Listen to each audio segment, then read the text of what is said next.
Ravens fans, welcome into a live episode. My name's Ryan. I run a channel called The Flock Rundown. That's Noah from the For the Flock. We wanted to come on and do live streams after each game on Mondays. So here we are. What up, man? Here we are, man.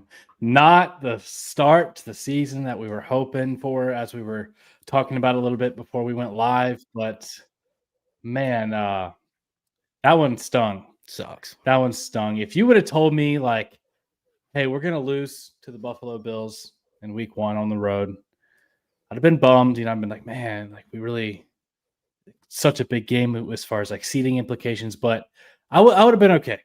But it's the fact that it's how you lost, right? It's just like you would rather get your doors blown off, or you would rather, like be trying to go back and forth to the very end. But to hold such a lead and be like so amped up and then just slowly like have your heart ripped out of your chest, like that's just not a fun way to lose, man. What are your thoughts? Yeah, I'm sick. It's the collapse that drives me nuts. I mean, there's so many things I want to talk about, but like the expectation of having a much better defense than we did last year. I think I was maybe riding the hype train of like the roster additions. I'm sure I'm not the only one that kind of started to believe that, like, and I'm not saying we haven't upgraded the defense. Like, we have a long season left, but yeah, I didn't expect it to look so similar to like this early part of last year where we were just like weren't able to stop people in the fourth quarter. The Dallas game came to mind, even though we won that Dallas game last year. I just remember being up and then Dak going crazy in the fourth quarter because we start, playing our safety so far back. We're keeping everything in front of us to not make a mistake. And I get that from a standpoint, but like, also, I feel like that always leads to teams easily marching down the field. Like, when have we seen us drop everyone in coverage and it work? Let's just play aggressive. Like, I feel like the talent's there. I agree, man. It felt like we were getting some key stops. We forced several punts early in the game. And it's like, why does the mentality shift when you have a big lead? And that's what John Harbaugh actually talked about today. He was like, maybe we got to talk about like our conversations on the sideline and our mentality and our game plan. I'm like, bro, like I get that response, but I'm like, you've been a head coach for what, like 17 years? It's like a ridiculous amount of time. This is the 18th season. 18th season. And this is not like a new issue. So like, I appreciate the response. Like, I don't know what else would actually satisfy us as fans to hear. Winning. Right. Winning those type of games. Yeah. But I get his point because like what is crazy is he was aware of the stat that he had blown 6 of those games. If you heard the interview, he was like, I believe there were 6 of them. So he's aware, but also like the double-edged sword here is at least the Ravens are in those positions, right? Like there's a lot of teams that, just aren't blowing teams out like that and aren't like they're trying to always catch up from behind. I guess I would rather be in a position where I'm holding a double-digit lead, into the later into the game. Because if you looked at the stats, I think like the Ravens over that time frame, there's like 31 games or something crazy like that where they were actually holding that big of a lead. And like the next best team was like 21 games or something. So the Ravens have a lot of big leads, a lot, which makes sense that you're going to give up more of those losses in those games. But like 6 is too many, bro. Like, no, way too many. 100%. And I totally feel you. Like, we are blessed. We have a great team. Like, we are in a great position when it comes to most teams, but with this talented of a roster, I would argue this is the most talented roster in the entire NFL, like offense, defense, both sides. So like with this talented of a roster, you just can't, I don't like to see the patterns stack up. It's just like, why? Even Kyle Hamilton talked about it after the game. I felt like he spoke the most candidly. It was like, why are we talking about being such a better defense each year, a feared defense this offseason? Let's get a lot more turnovers. Let's focus on getting turnovers. And we're not seeing any of those results though, even with such an upgraded roster. And I know Jair had a bad game. I'm not expecting him to play like that the entire season. I'm hoping that was the worst of it. He missed practice for a month straight, then came back game week. The Ravens weren't even playing him a ton. Awuzie started the game, and Jair, to me, did not have a great game. But I just really want to see all these additions and the patterns to stop. Like, we are a great team and we're going to have a lot of success. It sucked last night, but it's going to be a great year. I still genuinely believe that. It's just, we need to start getting over that mental block, because it's always something that just starts to deteriorate everything going on. Last night, it really started with the missed extra point with Luke, just out in, at that point, it wasn't a huge deal, but like, he missed an extra point, and then you're just kind of like in the back of your head, you're like, here we go. These stupid games, no way.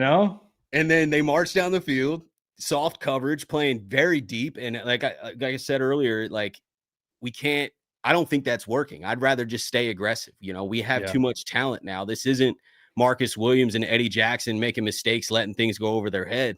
Can we just play our defense, still run disguises? We stopped running like all disguises, and we weren't getting to Allen either. He was, we weren't holding the pass rush lanes. Like, whatever your strategy was, whatever your strategy was to contain him, he was standing in the pocket, delivering immediately into soft coverage, hitting the seams, and then he was also getting out when he wanted to extend the play and had all the lanes in the world. So it's like, your pass rush isn't effective.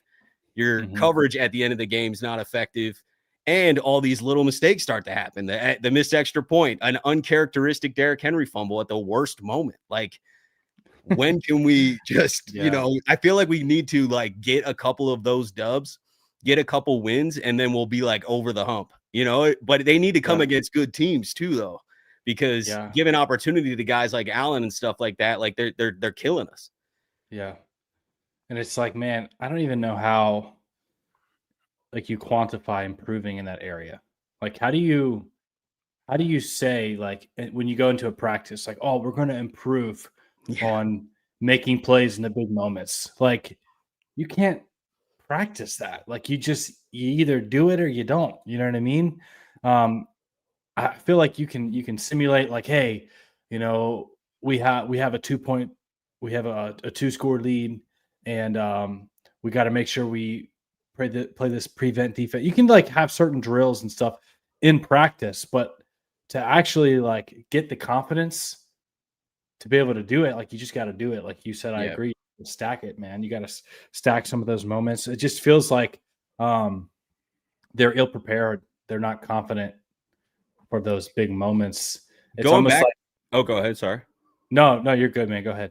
Going back to something you said the first time you were talking about Harbaugh's presser today, about changing and recognizing that they need change. He also was saying that they are basically like talking to each other. I'm missing the quote exactly, but the way they're talking to each other on the sideline, that's what he said. Yeah. He said, we might need to change the way we're talking to each other on the sideline in those moments. And I'm just curious, is that they're like too hard on themselves about it? Is it we're like too comfortable, we take our foot off the gas? Like, what do you think that like actually is? I don't know. We probably don't know the answer, but I thought that was really interesting, that we need to change the way we're talking to each other on the sideline at the end of games. Yeah. I mean, like, my first thought was like, they were, kind of celebrating, like, oh, look at us, I don't know, like feeling themselves. And maybe you're thinking, okay, we're up 2 touchdowns. I mean, they had to have 2 touchdowns. It was 15-point lead with 4 minutes left. 15 points left with 4 minutes. You're probably thinking, like, with how dominant they had been the whole game, like, we got this. And then you like let the door open, like you just crack it open with like a little stupid mistake. Like you said, the loop missed field goal. And then it was the Trenton Simpson, like, the touchback. That was so painful to watch, bro. Just pick it up. You didn't even need to dive. Yeah. I think the ball might have stopped. It was a perfect I think punt. It would have. Yeah, you can't have a better punt than that. Yeah, and that would have pinned them like at their goal line. Yeah. And Way made harder it much drive. more Defense feeling themselves at that point. Yeah. Right. It shifts momentum, and it feels like once the momentum starts to swing, they are having a hard time having somebody that like stops the momentum, if that Yeah, it's makes almost like, sense. here we go again. I think it's happened Yeah. too many times that like you start to be like, is this really about to happen again? Like when the Right. Derrick Henry fumble happened, I was like, oh no. Yeah. And it's like almost like everyone's worrying, like, oh, is this going to happen again? Like waiting for somebody else to make a play whenever they should be more focused on not letting it happen again and making a play. You know what I mean? Like, Yeah. there's got to be something mentally that the switch gets flipped. It was a painful week 1 loss, man. I was so feeling myself heading into that game. Even during the game. Even during the game, I was like, the Bills don't belong on the same field as our Baltimore Ravens. I was texting people. I was like, bro, this is what would have happened in a playoff game if we didn't turn the ball over 3 times and have 120 penalty yards. I was like, they don't even belong on the same field. Man, we haven't even punted in the first 6 drives, just like the playoff game. We didn't even punt. I'm like, they can't stop us. They can't stop us. But it didn't matter because we couldn't stop them. And then our final 3 offensive possessions, we just get super conservative. That's the other thing that really frustrated me is like, nobody could stop Lamar Jackson all night through the air. I mean, he averaged like 15 yards per pass or something. Especially crazy. In the second half. They rolled out. The Bills rolled out the second half in like a base defense, brought an extra linebacker because Henry was running all over him. And then Zay started going nuts. Lamar and Zay's connection went through the roof. And it looked like we were able to do anything we wanted. Yeah. So like, why not, when there's 4 minutes left and you go up on offense and you're up by 15 points, why not go play action and take a easy throw over the middle? Like everyone's thinking run. Everyone's thinking Derrick Henry to put the football game away. Why not get aggressive and just tell Lamar, if it's not there, bro, take off, grab a few yards, get down, keep the clock rolling.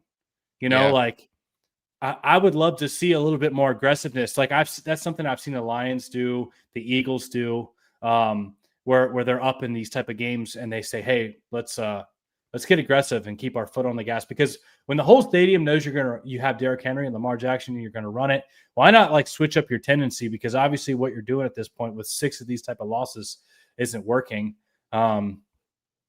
If you don't mind, we can go ahead and pull up. There's a couple of cool stats and tweets I wanted to kind of talk through real quick.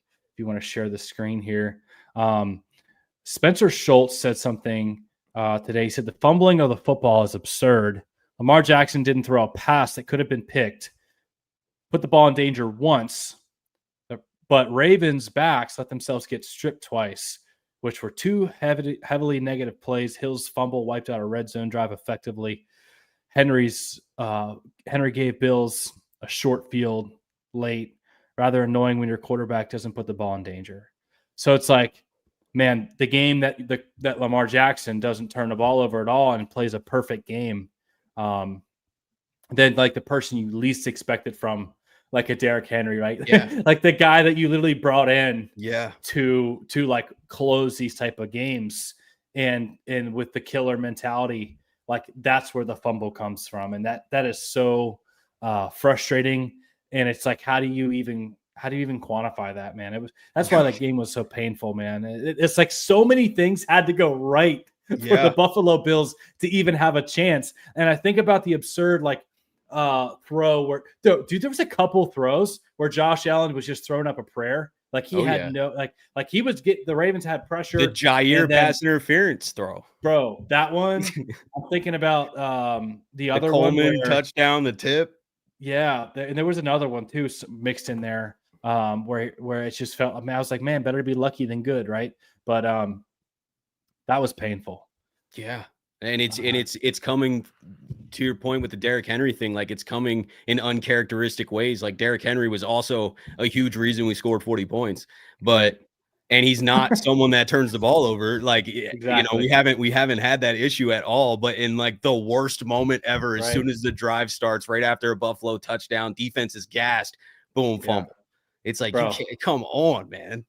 Dude. And now that you're talking about this, I just realized it's been like all of the Ravens stars in different moments. Like I just thought about Zay Flowers, like against the Chiefs in the AFC Championship.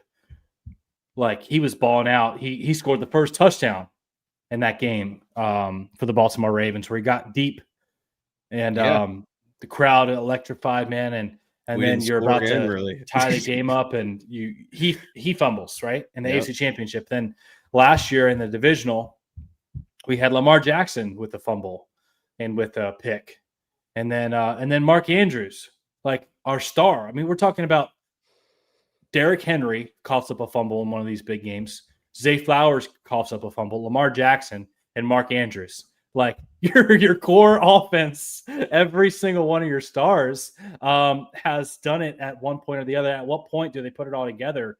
And like, could you imagine if the Ravens played a clean game, like what that would look like? A blowout.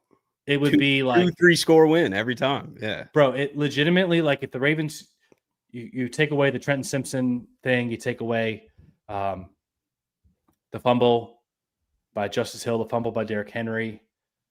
And even if you had a few mistakes, but just a couple of these type of mistakes, like you're talking about putting up 50 points on offense. Yeah. And the Bills maybe putting up 20. I mean, that's against a Super Bowl contender. Like that's the type of caliber team the Baltimore Ravens have, the type of scheme, the type of talent. But you see what happens whenever they don't play clean. So, bro, so frustrating, man. No, it's super frustrating. Did you want me to leave this up? Or you would okay. This next stat here. Yeah. The Bills blitzed Lamar Jackson on 10 of his 22 dropbacks in week 1. But the extra rusher hardly phased him. One of the things that the Bills tried to do a little bit more that they had some success in the playoff game was those man blitzes. Lamar Jackson is so comfortable against zone defenses. His ability to kind of slide around and then find his guy in the little soft spots. He's super comfortable. But in some of those man blitzers where he has to get the ball out quick and he doesn't have time to elude or get out to his right, that's where teams have had some success, specifically the Steelers the last few years have employed that strategy. But I mean, he was electric yesterday. You can see he was 7-9 on those blitzes, 155 passer rating, 11.8 yards per attempt. So he improved in that area. And if you want, actually talking of improvements, let's talk about some of our top like positives. Like we want our people in the chat, right? All of our watchers to have some hope. And, I saw your title, block therapy. I like that, man. No, I like that. It's not, it's not over. Like I would be feeling way different if this happened in like the playoff game again. Like if it was the divisional round and we're going home, then like all these like, the fire Harbaugh chants and everything, like I'd be like a little bit more on board with some serious change. And I think change is needed anyway, but I'm not on board with like clean house right now. I want accountability. You know what I mean? Like, hey, there are some scary patterns here. That's kind of like what I just want changed. But like, it is still a positive season. It feels rough right now, but this is the day after too. I'm sure by Wednesday or Thursday, we're talking about Cleveland and injury reports and stuff, like it's not, but let's get into some positives. Yeah, man. And there was plenty of positives. Yeah. As much as the game like stung at the end, bro, like I just, let's get this out of the way real quick. Like whenever like the first bad thing happens and you're like, all right, like, bro, we got to lock in. Like, we don't want to open the door, and then the next bad thing happens. You're like, okay, Ravens, like, stop messing around. You're not actually worried about losing the game yet, but you're like, okay, come on. And then the next thing happens. You're like, okay, if we don't actually do something here, like we're within one score, but you're still feeling like we got this, we're going to win. You're like, there's no way they can actually come back from this, right? And then the next thing happens. And you're just like, oh my goodness, like what is going on right now? Dude. That's the painful part. But before those painful parts, there were so many good things to like. When you're sitting at one point when we had 4 minutes left, like if you erase those last 4 minutes, I mean, we're talking about a 40-25 lead against the Buffalo Bills, who were in the AFC Championship last year on the road in the season opener. You're feeling really good. If we fix those last 4 minutes, not that there weren't other mistakes throughout the game, but those last 4 minutes, man, there was a lot of positives before that. And one thing from Ravens Nation Lives. It's a 40 points in the Bills Stadium, man. If you add up how much the Ravens have scored going against these Bills the last 3 matchups, we're talking about 35, 25, and 40. And the playoff game would have been way more if we would have held on to the ball. We were moving in that game. It was just the turnovers that killed us. Right. So to be honest, I like out of teams I would want to see again in the playoffs, like the Bills are actually up on that list because I think the way we match up with them, like we can run the football, we can pass the football. We can do whatever we want to them. We move the ball up and down the field at will against them. And we have the last 3 matchups. It's the self-inflicted stuff, right? So you're happy about that. Derrick Henry looked like he lost no juice whatsoever. No, 9 yards a carry. 9 yards a carry is absurd. Yeah. And 170 yards. Yeah. And quietly under the radar, Zay Flowers leads the NFL in receiving yards. What do you think That's about Zay? crazy, too. I didn't even think about him leading the NFL. I knew he went off in that game, but I mean, I think Zay Flowers could have a huge year, and it really is like a healthy reminder that we didn't even have Zay in the playoff game, you know? Right. So, like, not to keep referencing that freaking game. I'm trying to get over it, but it's fresh on my mind after we just played the same team again. In the same stadium. But yeah, Zay's a huge weapon, man. Just used all over the field. I mean, they're putting him at every position. He's running in motion. He's a disguised guy. I mean, I love Zay. I think Zay's in for a massive season, well over 1,000 yards, really just depending on volume. I mean, nobody else was that targeted last night besides Zay, and then really that's it, right? I'm like looking at Andrews had 1 catch for 5 yards. Yeah, I think Bateman had like two catches for 10 yards. Yeah. Hopkins 1 catch, which was amazing, by the way. But Hopkins 1 catch. So yeah, you're looking at Zay was really the offense through the air. Yeah. And then the rest was just Lamar and Henry on the ground, running read option. I thought Lamar's decisions were great. But yeah, man, Zay to the moon. Zay's a incredible weapon. And I love Bateman too. I know he didn't get a lot of volume last night, but like I think Bateman's a great piece, and I think Hopkins, if he can stay healthy throughout the year, that role that he played, like even just last night, like that's perfect. Yeah. Like he doesn't need a ton of volume. This is a guy that is going to come up in a big moment. I mean, he had one hand getting pulled, grabs it with his fingers, and makes a one-hand catch in the end zone. Like Nelson Aguilar's not doing that. You know what I mean? So what an upgrade. No way. Nelson Aguilar wouldn't have done that with 2 hands. Yeah. So that's what I'm saying. Like even D-Hop's a massive upgrade. I think this offense is loaded, and Zay leads that. He's a huge threat. His separation ability is elite. I agree, dude. 20.4 yards per reception for Zay Flowers. Yeah, it's insane.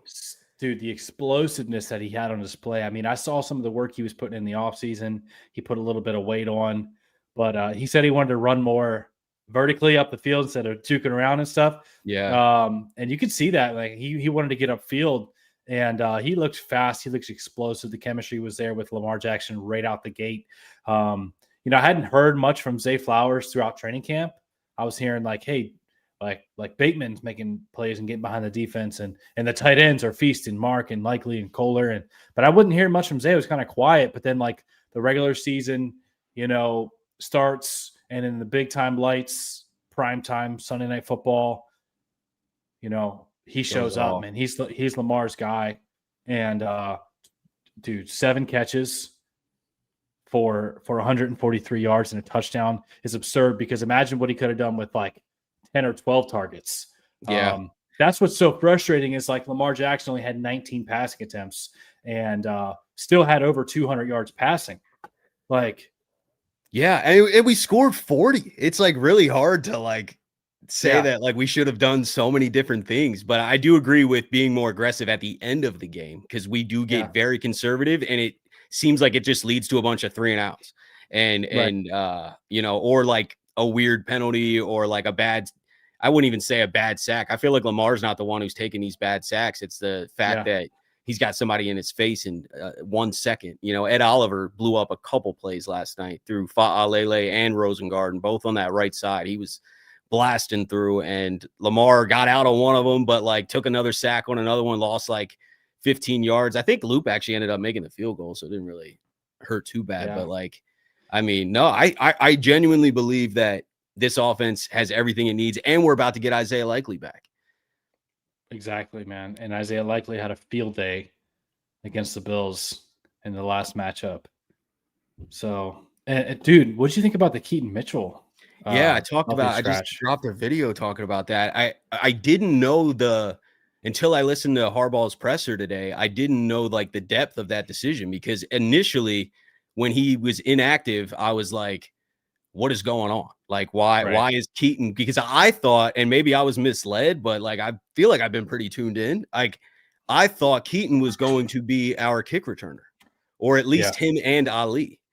And like, so I thought there was some special teams value there, but listening to Harbaugh today, he was like, Keaton's not active because he doesn't bring as much special teams value, and he's got a lot to work on in special teams. And even he would admit that. And I was like, like, I knew he wasn't going to get a big usage on offense. I was already aware of that. Maybe 5 snaps ish. Like, he's not going to be super involved. We need Justice Hill for pass protection, and they just trust Justice Hill to be quality running back and receiver to spell Henry. They trust him a lot more. So like, I wasn't surprised in that regard. Like, hey, Keaton's not going to be super involved. I just was surprised that he was inactive, because I didn't realize that Ali basically leaps him on special teams value, and that's why Keaton's not active. So I don't know. Are we going to even see much Keaton Mitchell then?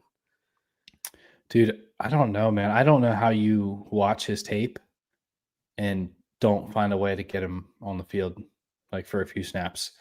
Like, he literally shifts eyes and game planning for defenses because of his explosiveness.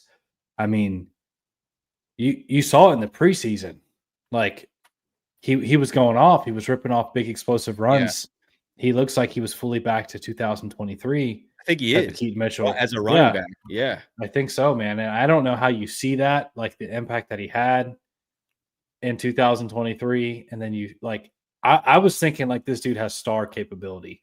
I don't know if I'm being exaggerating, but no, he the flashes are that. Yes. We haven't really seen him with a huge volume, so I don't know how he would like hold up with, 15 carries, but like, the flashes, no doubt. Definitely. Like Jamal Charles, dude. Like, it's special, man. But I just think that for some reason they aren't comfortable with him on special teams at all. I mean, Harbaugh literally said that today. So therefore, like, do you take up a roster spot for 5 snaps? That's the debate. And I was just shocked, because I thought Keaton did have some special teams value, and I was like, well, then it's a no-brainer. Like, if he's the kick returner and he can get 5 snaps, beautiful. Like, then he's on the field, he's involved. But if they don't trust him on special teams at all, and I don't know why, I don't know the ins and outs of that. Like, but whatever they're seeing in practice, they don't want him on special teams over Ali. So, and Justice Hill was back there as the other kick returner last night. So it was Ali and Justice Hill. So unless, they really want to go like heavier backs, I guess, on the roster, I just don't know how Keaton's going to get in over Ali because of the special teams thing. So I'm kind of rooting for Keaton to impress the coaches on special teams so that he can get active on game days, because I agree with you 100%. He is a weapon on offense. Yeah, man. I just think he's too good to not get out there on some snaps and give him some carries and even throw him some screens and see if he can break one loose. He's too explosive, in my opinion, to not have him active. I think when you have to tackle Derrick Henry over and over again, and then you throw in like a Keaton Mitchell after being worn down, like, and you don't have that feel for that type of running back after defending Derrick Henry in the hole, all night. Like, I think he could add so much to the offense. But man, we can't really say much about the offense. Like, there's not too much complaints there. No, I mean, the fumble sucks, and it was at an awful time, but I am definitely, like, leaving that game. My takeaway is definitely more on the defensive side, because I was shocked that we kind of looked like we did early last year.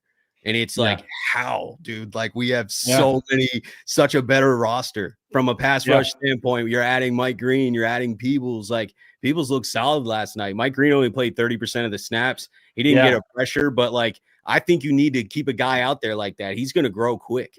I think he's so talented that, like, literally in 2 weeks from now, he's just making consistent plays. Like, he's gonna get up to speed really fast. He needs a lot of snaps though. And I don't think he's a liability. I mean, at least from what I saw, like, he's not risky to put out there. You know what I mean? So I know there was one he like over pursued. And it's probably what Harbaugh was talking about too, with like working on pass rush lanes, is he gets off so fast that he gets around. But what that does is it creates a wide open lane for Allen to just step into, roll out. Now he's got another 3 seconds to look downfield. And, you know, so like a couple minor mistakes like that, but Mike Green, that's his first game. Like, I think he's so talented that is juice that we need on our pass rush. And then the secondary too. I know we talked about it a little bit earlier, but like, I'm just shocked that why did it look like last year? We upgraded from Brandon Stevens to Awuzie and Jair Alexander. We got Malachi Starks at safety. Yeah. Kyle Hamilton's flying around everywhere. Marlon Humphrey's a baller. Like, I really am like, Nate Wiggins, you know what I mean? Like, I'm just shocked that we couldn't stop them at all in the fourth quarter. Dude, I have to put most of that on the coaching staff. Like, being too conservative. Yeah. Yeah, they just went away from all disguises. Like, they didn't complicate it. They kept everything very simple and in front of them. All zone, no challenging these receivers at the line of scrimmage. Yeah, and those why not? To me aren't even. Why not, dude? Like, they're not even elite receivers. No, not at all. Like, I mean, Coleman and Keel Shakur, but like, they're solid, but they're not like Jamar Chase. They're not Garrett Wilson. They're not Mike Evans. You know, like, they're good receivers, solid receivers, but why not get up and challenge them and actually make Josh Allen have to hold the ball a little bit more? And like, I don't know, man, that part is really frustrating. And we've upgraded the coaching staff too. Like, we added Chuck Pagano as our secondary coach. And that's why I like and I know the fan base has already been on this narrative of Harbaugh, but like, I agree with the patterns, because like, he's the only common denominator here with like why we keep having these meltdowns in the fourth quarter. It's got to be a Ravens philosophy to play a little bit safer, because I mean, I just don't know why Dean Pease and Chuck Pagano, they're such intelligent defensive minds that have had a lot of success before. I get Zach Orr's in his second year. He's new. We literally were having these conversations at the start of last season. Yeah. It was like, oh, Zach Orr's in his first couple games, the secondary will be okay. And like, we went half the year with just getting torched through the air. And now we have such a better roster. We have better coaching staff, and we should have more experience, because you should have a lesson learned from last season. Yeah. And it's like, man, I know it's Allen. I know it's the Bills. I know he's elite. He's incredible. Like, give credit where credit's due. But if you're trying to be great too and win a Super Bowl, you got to find a way to stop that stuff. You can't get torched for 400 through the air. No, dude, unacceptable. Absolutely unacceptable. I mean, when you talk about like Marlon Humphrey, Kyle Hamilton, who balled out, by the way. Yeah. Malachi Starks, Roquan Smith, Matabike, Owe, like, the amount of talent that the defense has, there's no possible reason. I don't care if you're going up against like an all-star roster of like Tom Brady and Randy Moss and Jamar Chase, and like, you just stack like, there's no way you should give up 41 points. No. Like, 41 points. Yeah. Here's what's crazy is the Ravens defense actually came out. I'm thinking, man, I'm liking the way this defense looks. Like, they're running the ball, they're hitting, they're challenging. After the first drive, I think they went down on the first drive and scored. Yeah, they scored the first drive. And they started flying around. I agree. I even like put a tweet out. I was like, this defense is flying. Like, this is what I wanted to see until the fourth. Yeah, they had only given up 10 points up until the very end of the second half. So 10 points, you know, first time your defense all out there in the first half. I'm feeling great about that. But then you somehow allow them to get in field goal range with like 20 seconds left. Oh, you're talking about before the half? Yeah, and then they went up to 13. So Bad they went clock, into the half at bad clock 20-13. management. Yeah, but even if we gave up 13 in the first half, I'm like, okay, like solid defensive showing. But at that point, right up until the last 20 seconds, we had held them to 10. We had forced a few punts. We had held them to a field goal on one drive.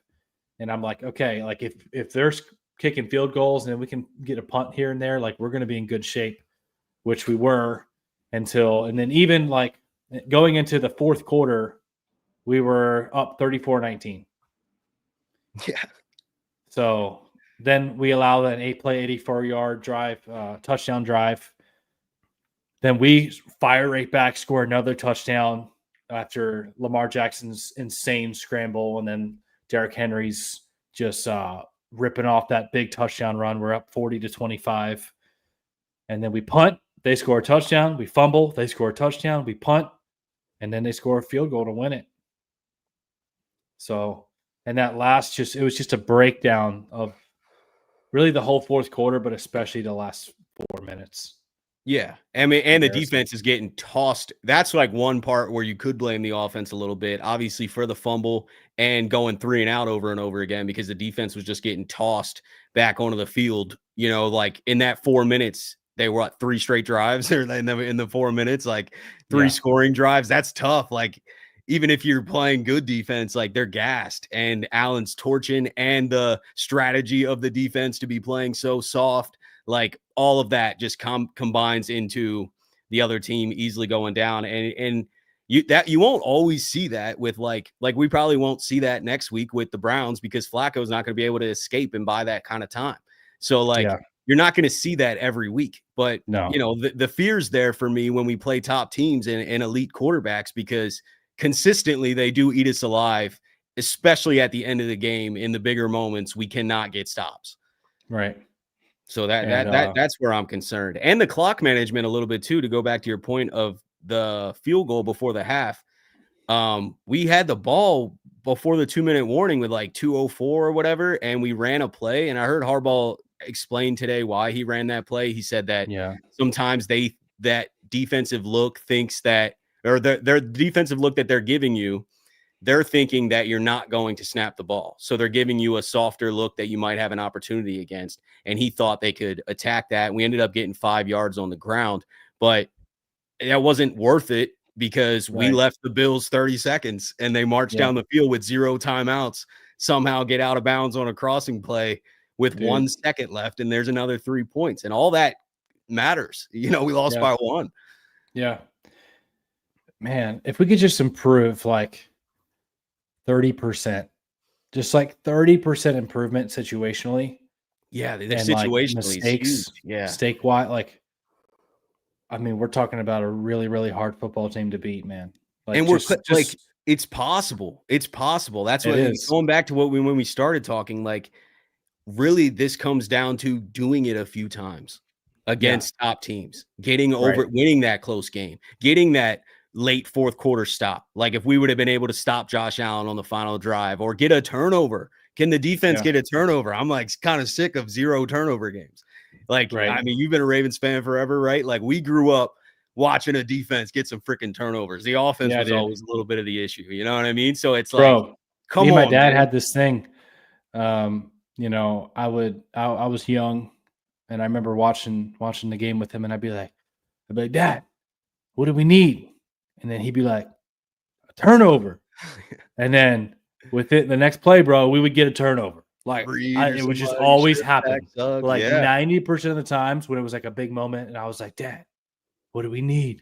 Or he'd be like, son, what do we need? And I'd be like, a turnover. And then we would get the turnover, bro. Like, and maybe they just forced so many that it was just like the odds were good for those. But but we're not doing it now. We're not doing it.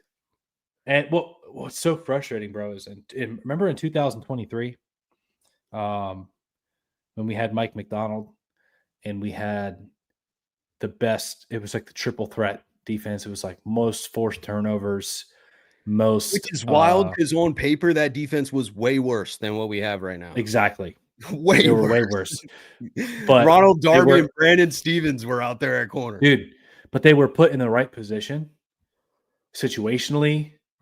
They schemed stuff up to put their guys in better situations and to keep guys off guard and uncomfortable. And it doesn't feel like we're at that level right now with this defense. I love Zach Orr. Like, I really do. I love him as a person. I love his mentality, his drive, his work ethic and everything. But like, the results right now for passing defense is not good. In fact, for the second straight year, the Baltimore Ravens had the worst passing defense in the NFL. Like, I know it's week 1, but yeah, but that lasted half a season last year. Yeah.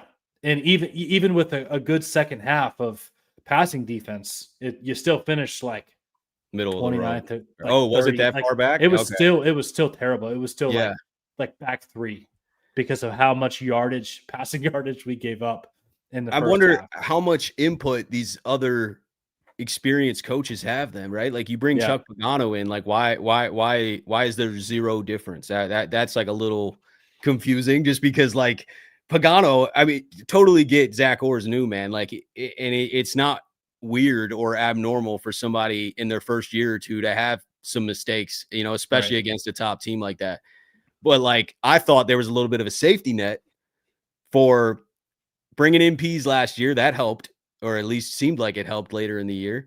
And then this offseason, adding Chuck Pagano is an insane addition, in my opinion. Yeah. I mean, this guy has so much defensive knowledge, probably 3 times the lifetime of Zach Orr, like, or twice, double at least. You know what I mean? Like, so like, it's like weird that it's the same type of situation, even though like we have all this experience. It shouldn't be just Zach Orr. Like, let's support him. So like, what is the issue here, dude? I don't know.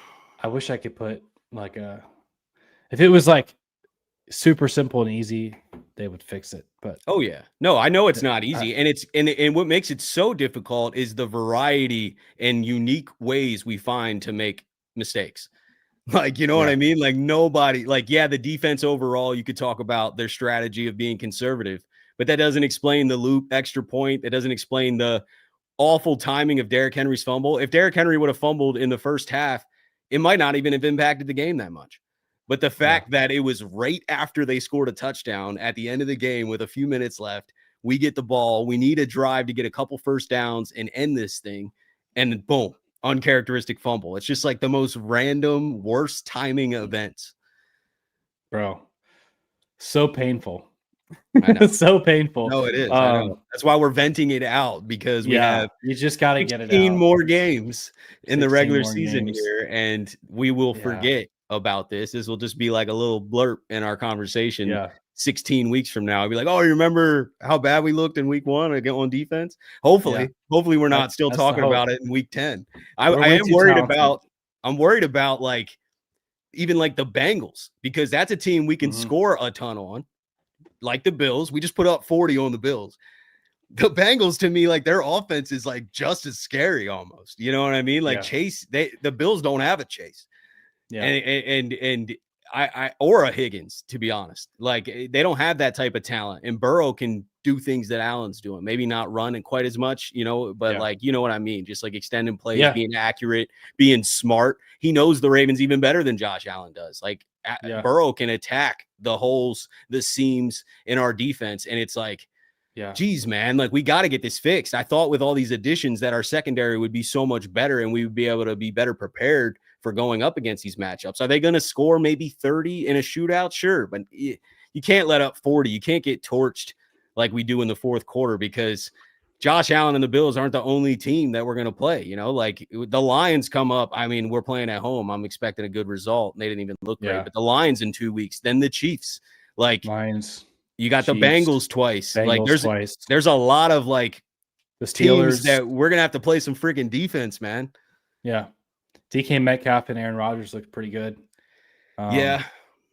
Yeah, I think I like quarterbacks that can't move around as much. I do too. Yeah. So like I think we might be all right. I'm a little bit more worried about smart QBs that can find lanes and extend it, because that's how Allen was just killing us, man. And Mahomes can do that. Burrow can do that. their pocket awareness is great. Their ability to make decisions downfield is great. And like, if we're not playing top level defense, we're going to probably have to score 35 plus to beat these teams.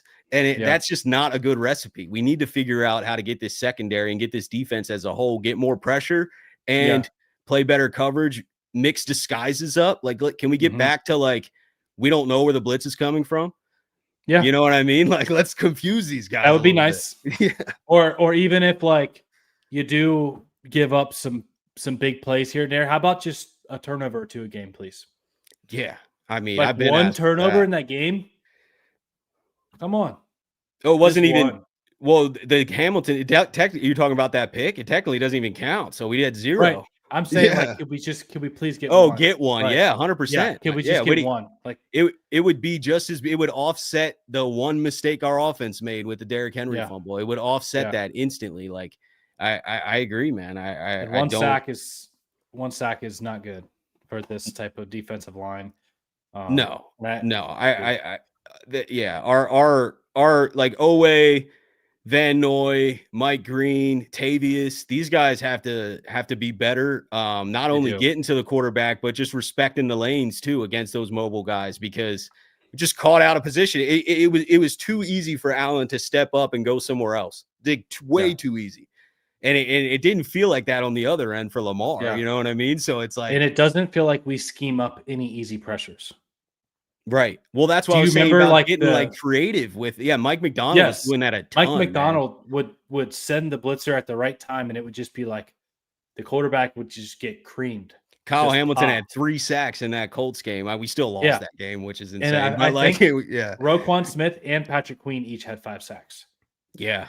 Well, Patrick Queen is an interesting conversation too, because now playing that position is Trenton Simpson, who split time with Teddy Buchanan. I don't know what you were thinking before the season, but did you think Trenton had a little bit of a leg up there? Because I thought he did, at least I 100% from a thought playing he was time standpoint. Dude, I thought he was going to get the full, get thrown out there. And he was out job there to lose. 30%. But they obviously liked what they saw from Teddy.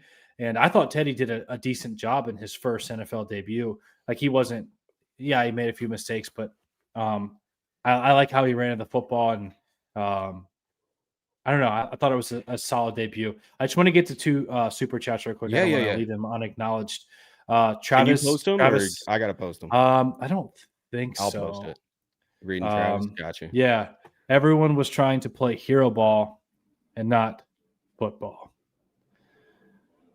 bro. What do you think?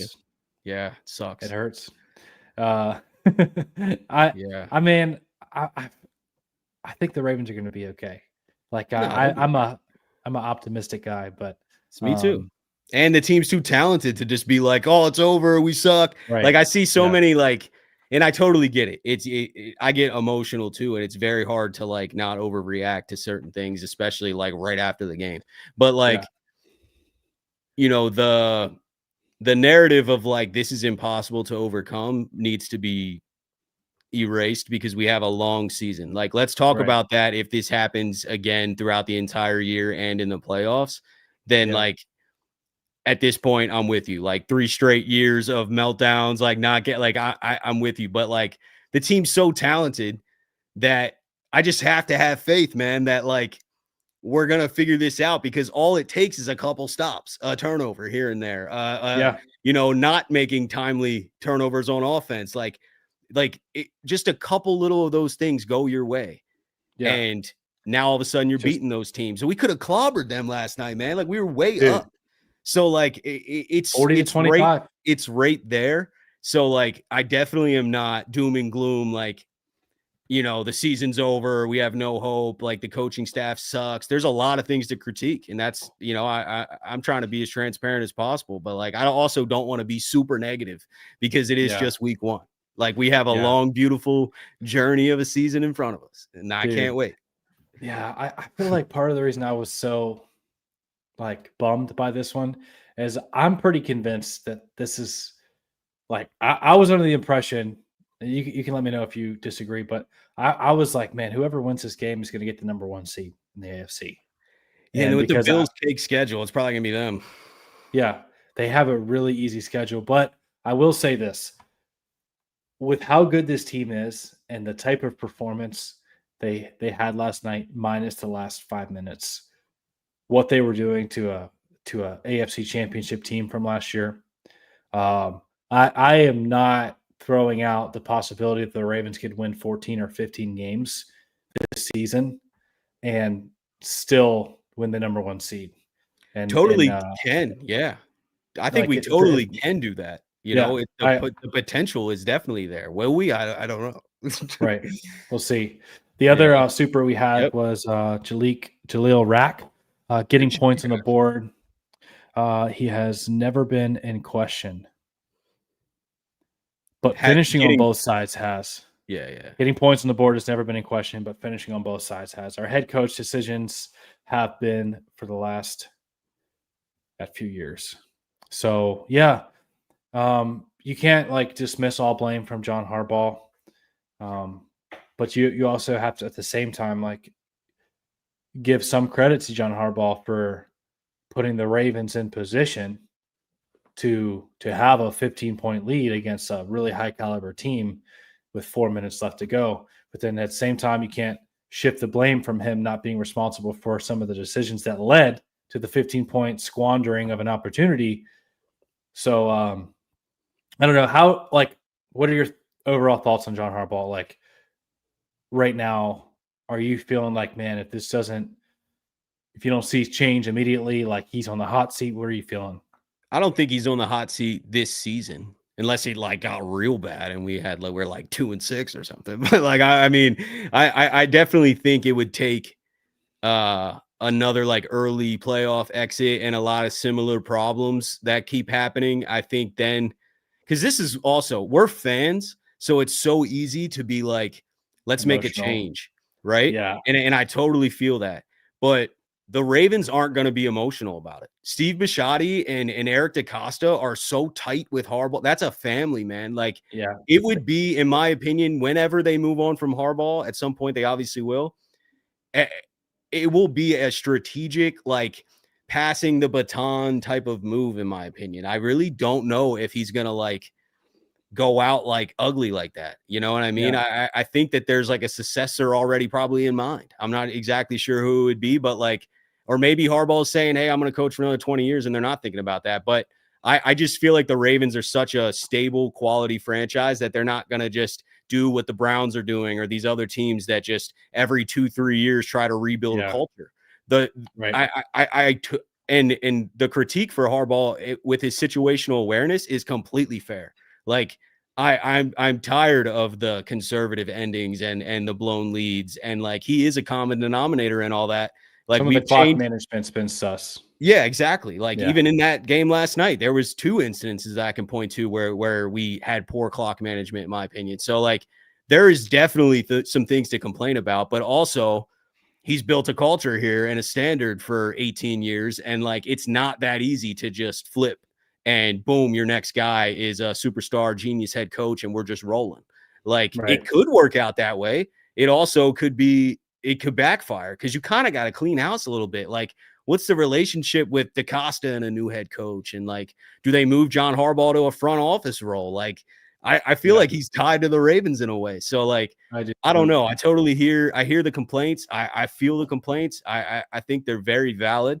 And we need to be critical as these things continue to keep happening. But I also don't think that he's actually on the hot seat. We just extended him. Yeah. This offseason. Exactly. Yeah. What do you think? Just, I agree with everything you said. It's just when you look at the track record, the actual history of, six of those games where they, gave up a big lead like that in the fourth quarter, you got to say hey, this needs to be fixed. Or there's going to be, I don't know. In my opinion, you're talking about $1 billion organization. Why can't you have someone whose sole job is clock management that's in John Harbaugh's ear? Yeah, didn't we hire Jerry Rosberg to come back from the Broncos to be that situational guy? And then it was like either last year or the year before in the offseason, we hired him, the news broke, and then all of a sudden he didn't become that guy. But I think that was the plan, though. And even bringing on someone, you're kind of admitting that, right? Like if you're bringing on help, you're like, hey, we're not doing well in tough situations. Just like how last year they brought in Dean Pease to help out with Zach Orr. And now we got Chuck Pagano. So, how many do we need? But whatever we need, let's do it. Right. So, what are your thoughts on? Okay, so if we go if we're 5 weeks in, right, and we don't see major improvement for the defense, there's not a lot of turnovers, the pressures aren't there, and teams are having late quarter drives and comebacks. Right, like if you're not seeing much defense improvement, at what point are you going to make a switch there with Zach Orr? What are your thoughts on Zach Orr?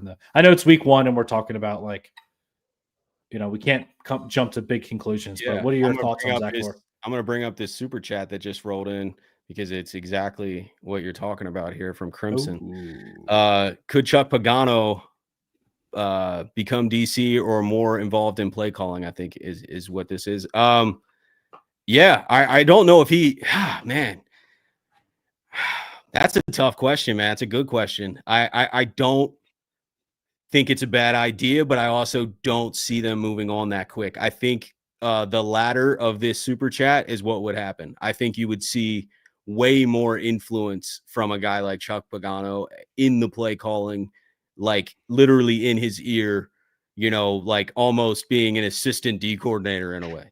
I think that would be step 1. And whether they might do that soon, but you're talking about, if we're struggling into week 5 or so, I think that's the first step. You don't just move on from Zach Orr. I think you give him as much help as possible, and hopefully we turn this around. And it's so early, I really don't predict the defense to be struggling that long.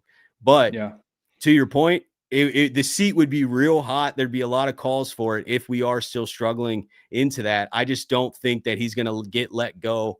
I think he would have to linger into remember that one time we fired the offensive coordinator right before we won the Super Bowl in 2012. We brought in, who did we fire? It was Caldwell, or did we bring Caldwell in?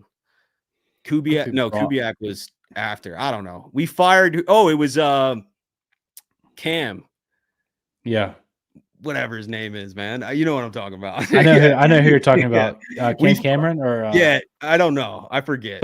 Yeah, it is Cam. Okay. So we fired him right before the Super Bowl and brought in a new offensive coordinator. I think it could be something like that if the defense is really still struggling, but we have a decent record. We could be hey, we have to make a change before we go on this run because this is not the Ravens standard. It hasn't been the Ravens standard. And Zach Orr knows the standard just as much as anybody, man. He played for the team. He was an undrafted guy that worked his way on the team. I think he knows what the Ravens standard is. It's not that he wants to struggle. I think help would come first, but maybe at some point later in the season they can make a change. What do you think? I agree with you. If they stuck with him through the first half of the year last year, I think they'll probably do it again. But there is, at the same time, there's a little bit less,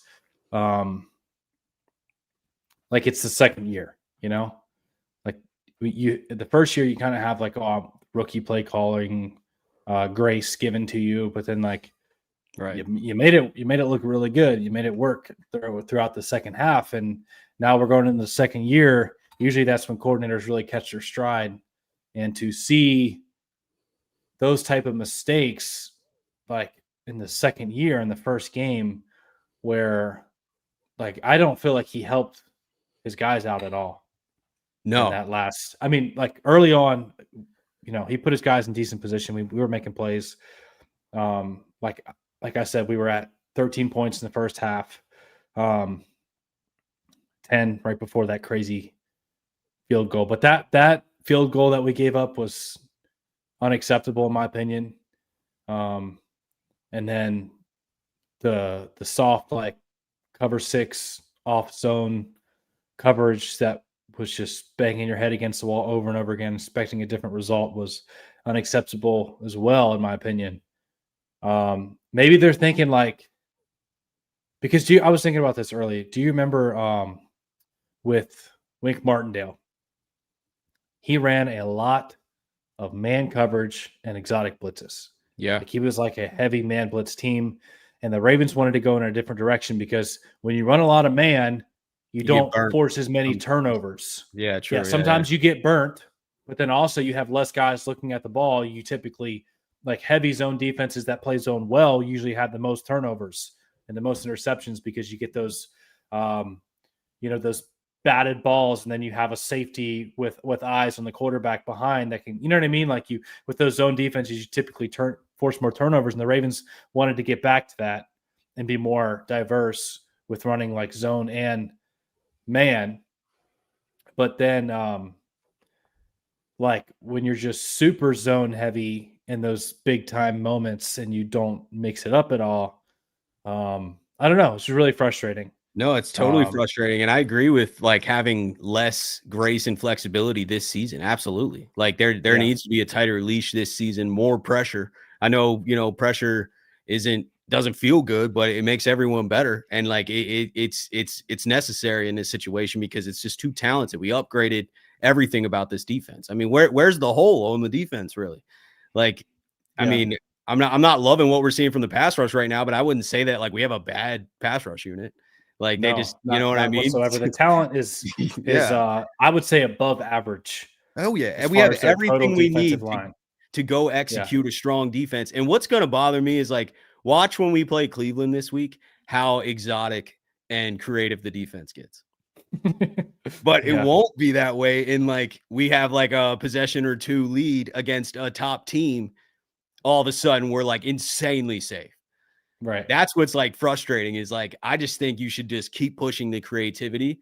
And I really believe that we have the guys to not be getting torched and making a lot of mistakes, because that's the only reason you play deep and safe, right? Is to not get torched like over your head. Right. They don't want a quick touchdown, but marching down the field in a minute's a quick score to me. Like, you know what I mean? Like I'd rather like just be aggressive then. If we get burnt randomly, then we get burnt. I was thinking the same thing. Like, if you give up the big deep ball, at least, hey, bro, at least you got some time to give the ball back to like the best quarterback in the league. You know what I mean? Coleman could have scored that touchdown too. We didn't even talk about that, but we tackled him. Exactly. The death by 1,000 cuts that just is just so. Like, I was just like, there's no way that we're not going to get a chance to see the ball in Lamar's hands, right? Like, I was like, this isn't going to happen.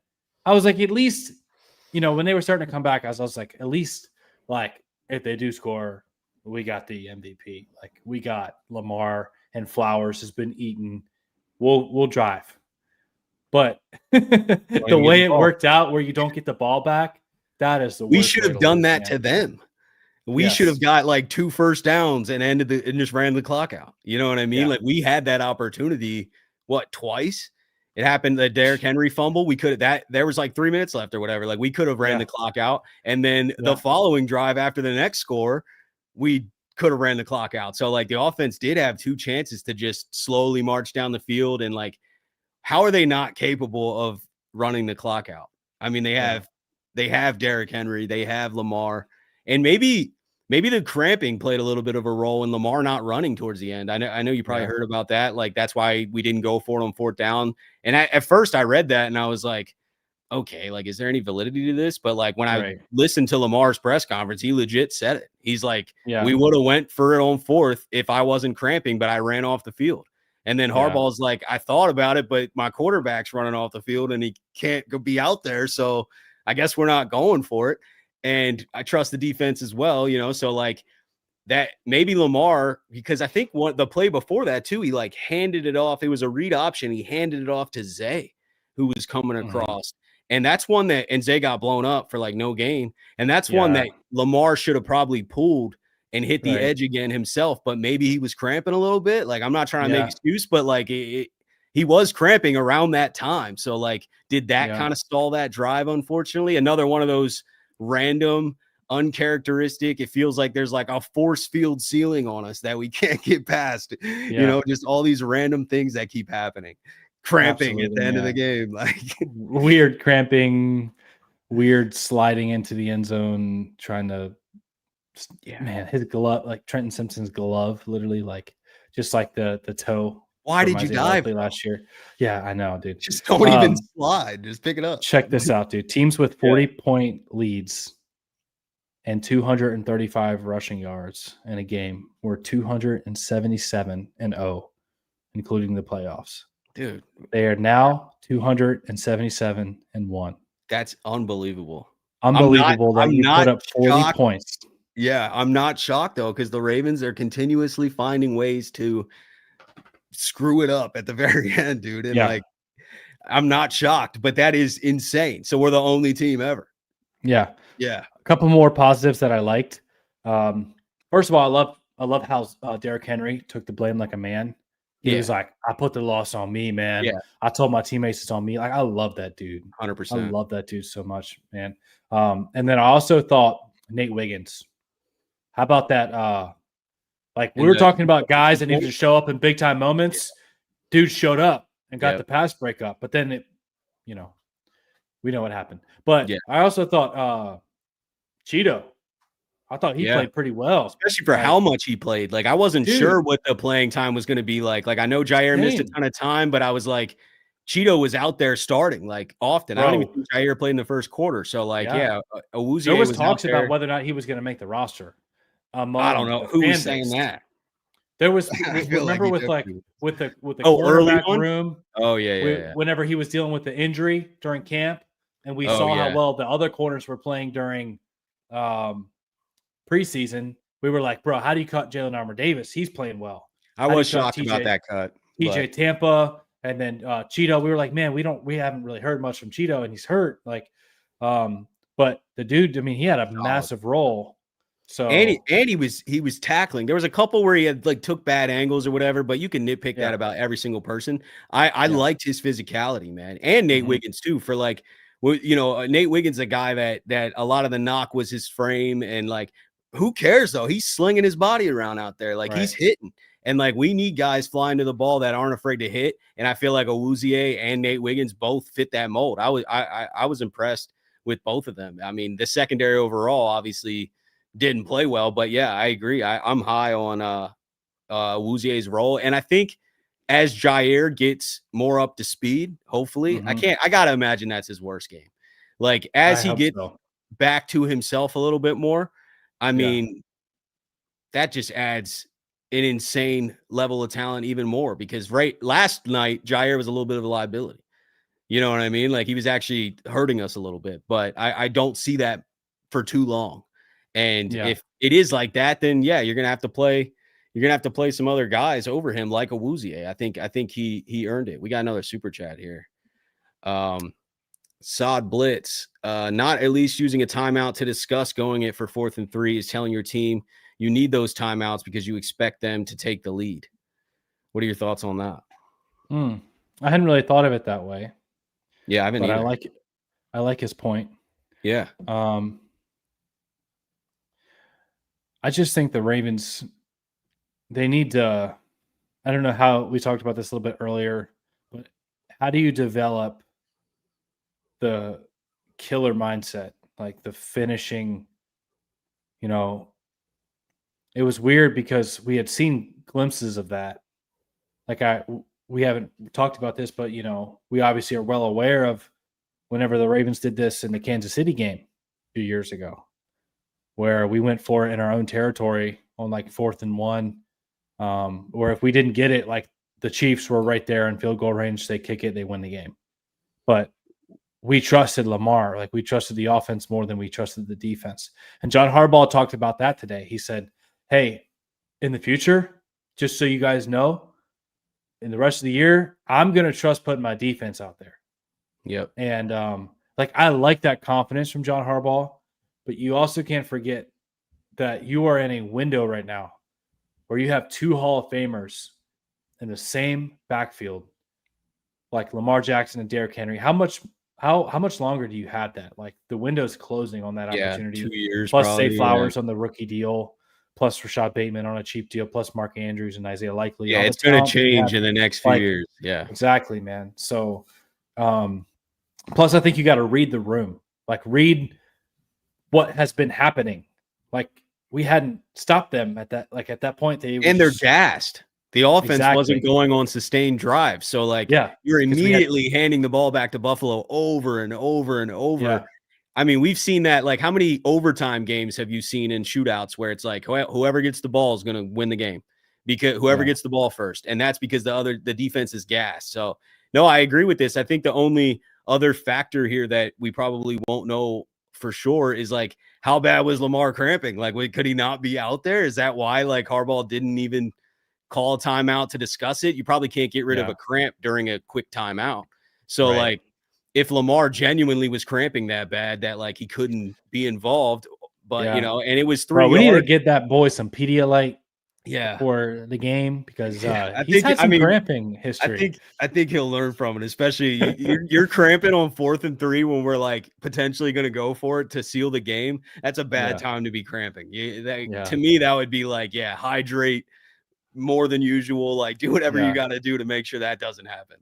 But no, this is a great point. I mean, I don't know. We don't have the exact answer. I mean, right now the answer from Lamar and Harbaugh is like they couldn't go for it because Lamar took himself off and was cramping, and therefore like even a timeout wouldn't really change that factor. But couldn't you like disguise that? Like no one on the Bills knows Lamar's cramping, so like couldn't he just hand the ball off, or like like it's still a read option, but like he knows he's not taking it because he can't run. He's like you give it, but like you can still hand it off, and can we not get 3 yards? I mean, we should be able to get 3 yards with Derrick Henry. I feel like or 3 Andrews from a quick pass to Mark Andrews, or Lamar missed Andrews a few times on short throws when he was like looking downfield and then pressure got there. Andrews was open a few times on like short crossing routes. It just, that's not obviously Lamar's first read. And the pressure gets there too quick that he's not going through all the progressions that fast and seeing the wide open Andrews. Speaking of pressures fast, I know we've been going for an hour, so we'll wrap up here soon. But Falele. Man, let's talk about it. Yeah, the right side in general, really. Like, I love Roger from last year, but like not his best game yesterday. No, not at all. That right side and the relationship between Faalele and Roger Rosengarten in like communication, like when they're running a stunt, like who's taking who, Faalele doesn't help as much as he should. So like he leaves Roger in no man's land and he gets beat. So like that right side of that offensive line, just that whole dynamic is very, very concerning. And it's been that way. I mean, I was talking about this all last season. So I have not been confident in our guard play in a few years now. And we're used to an elite Hall of Fame right guard out there in Marshall Yanda, where we never even had to talk about it. And now have to think about it. Now it's a weakness. It is the weakness. There's no doubt about it. The right guard position is the weakness of the offensive line. It is.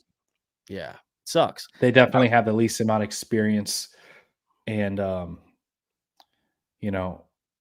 that's a concern whenever you think about defensive coordinators like scheming up like stunts and pressures and blitzes on that right side, especially because Lamar, he's a right-handed quarterback that's going to want to scramble out to the right side. So, no, it's definitely a concern. And I do feel like no matter what happens, this is the last year of that. It's his contract year. I'd be shocked if we gave him an extension and made him like the right guard of the future. So, I mean, this is probably the last year we're going to have to deal with it. The question is, do they make a midseason roster addition? Probably not. If I had to guess, I don't think it's a bad idea, but I think they're going to like go with the cohesion that they have and try to figure it out and try to have him improve each week.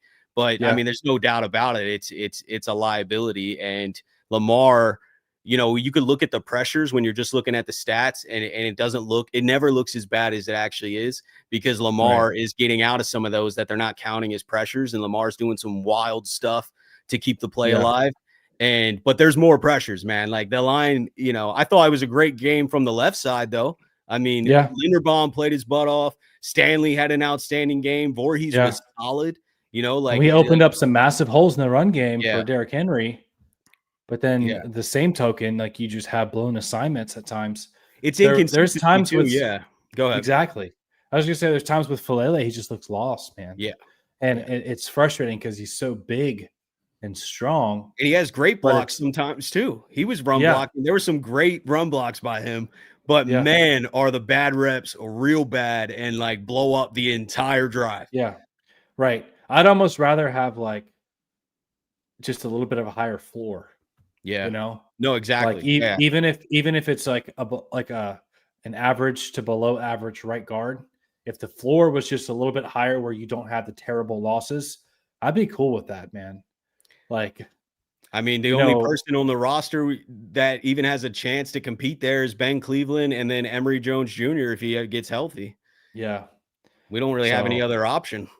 Yeah, I will say, I know it's early to talk about this, but Eric DeCosta, the last few years, he's always active at the trade deadline, and he'll be looking for ways to improve this roster for sure. The Ravens have a lot of draft capital.